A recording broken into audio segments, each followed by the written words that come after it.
Hello and welcome to this DynaView PressurePro tutorial. We will be covering full functionality starting with importing data and building a geomodel through to building pore pressure and wellbore stability models within the software.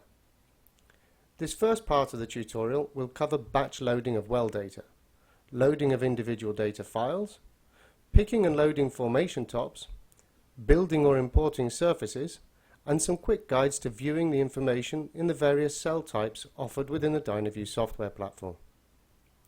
All features will be demonstrated using the PressurePro training datasets applied. Let's start by opening DynaView. Before we start building a project, make sure to set the correct units, which in this case will be metric. There are multiple ways to import data and wells into the projects. Click on the Add Offset Wells to Project button to see the various options. The easiest is to batch load from a folder containing LAS files for every well comprising the desired data, which is the first option.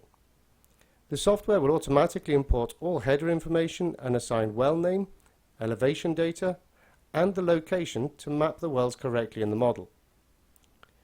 DynaView uses X and Y grid data for mapping the wells, and will not be able to map the wells if the header only contains latitude and longitude.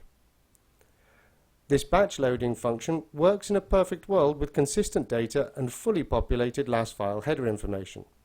Unfortunately, this is commonly not the case.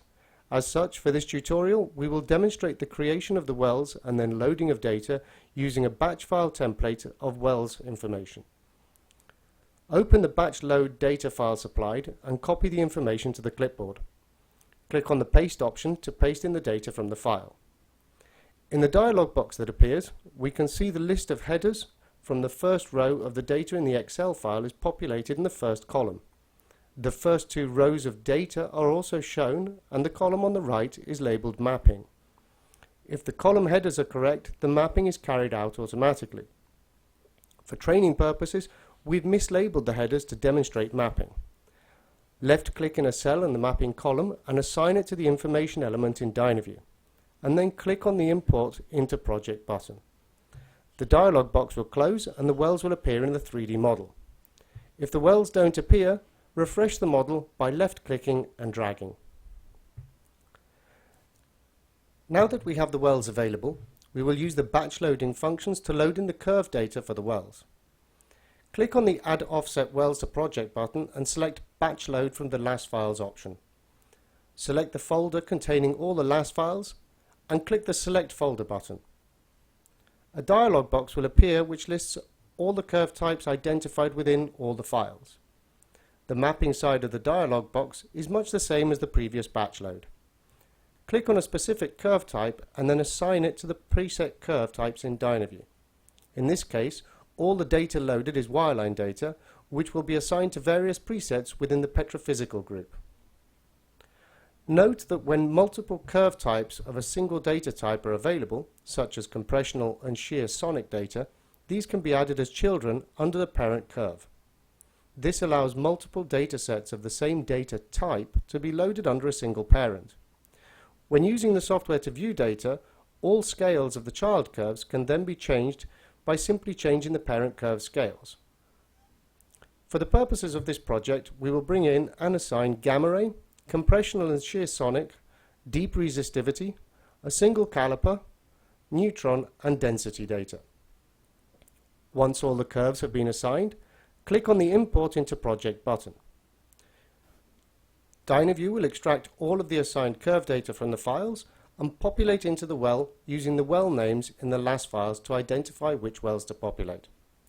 This process requires consistency of well names or well identifier numbers in all source files. Once this process is complete, we will load the gas data for a single well. We will do this using the single file load function. Click on the Curves button on the top ribbon bar. Make sure that the correct well is selected, in this case well number 1, and then click on the Load button. The gas data is in ASCII format, so select the Text Loading option. In the pop-up dialog box, if the data doesn't look correct, simply select the correct data delimiter for space, comma, or tab-based files.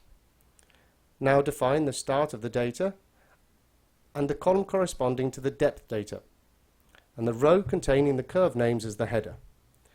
Once the file is loaded, the mapping process is the same as previously, and this time we will map curves into the gas data presets. Feel free to practice by loading the other data sets available in the other 3 wells. Obviously, if data is available in LAS format, this process can be carried out through the batch loading function. We will now look at picking some formation tops. Click on the Define and Adjust Formation Tops Manually button. In the new view that has opened, click on the Add and Edit Formation Tops button. The buttons on the top left can be used to select wells for the different logs, change depth modes between measured and vertical depths, as well as buttons to assist in customization of the view. Double-click at a desired depth to add a formation top. As we have no tops in the project, define a new one. Assign its name and then click Apply. This formation top will then be available to apply to the other wells in the same way.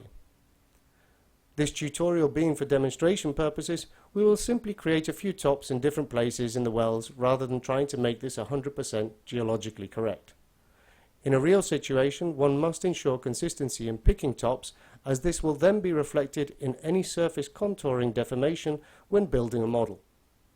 There are further methods of importing formation tops to save time, which will be covered in another tutorial. We will next look at actually building a model. First, we will see how to load a seismic surface into a project. DynaView can handle the loading of ZMap, GoCAD, or simple XYZ files. Open a new blank version of DynaView.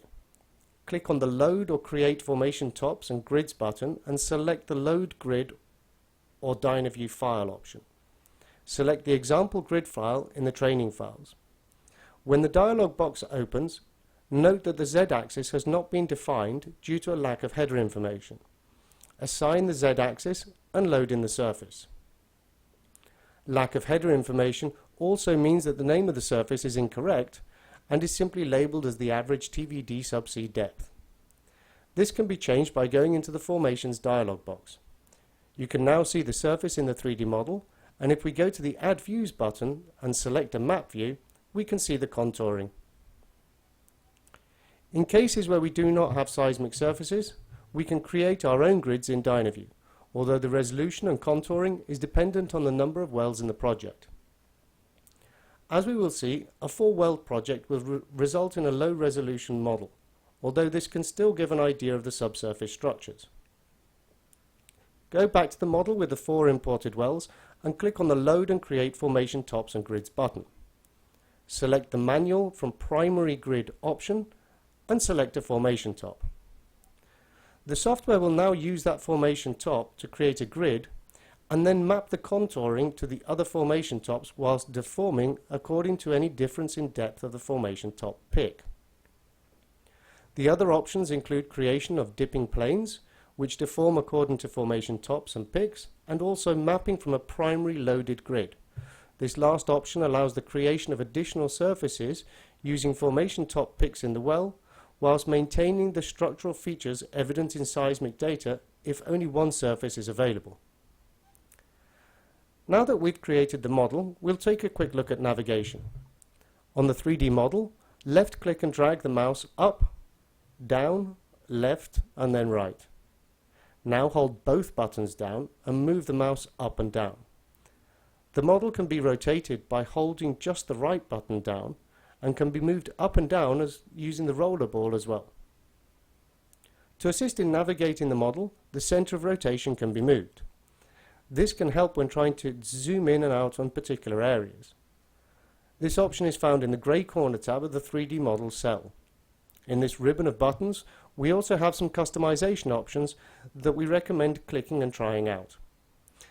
This one demonstrated here is changing the surface coloring to a gradient fill to represent depth of surface for each surface.